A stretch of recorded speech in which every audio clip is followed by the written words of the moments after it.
how to find trending sounds on TikTok. Hey everyone, welcome back to the channel.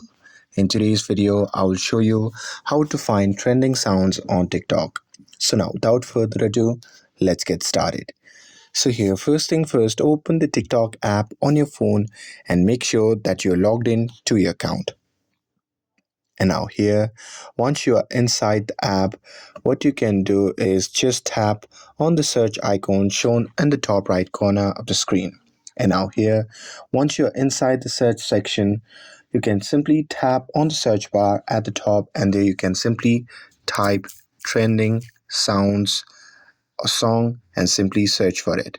And once you do that, TikTok will show a popular videos and the sound they use.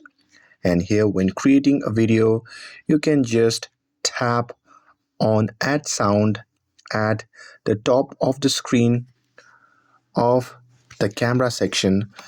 Like here, you can this.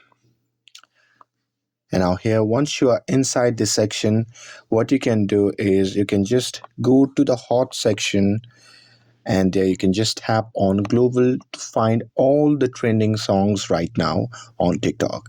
And there you can just select the song that you want to add on your video, and you can simply post it through your TikTok account. And that's it.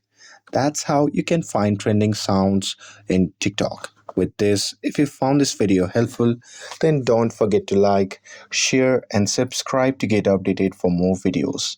Thanks for watching, and I'll see you in the next video.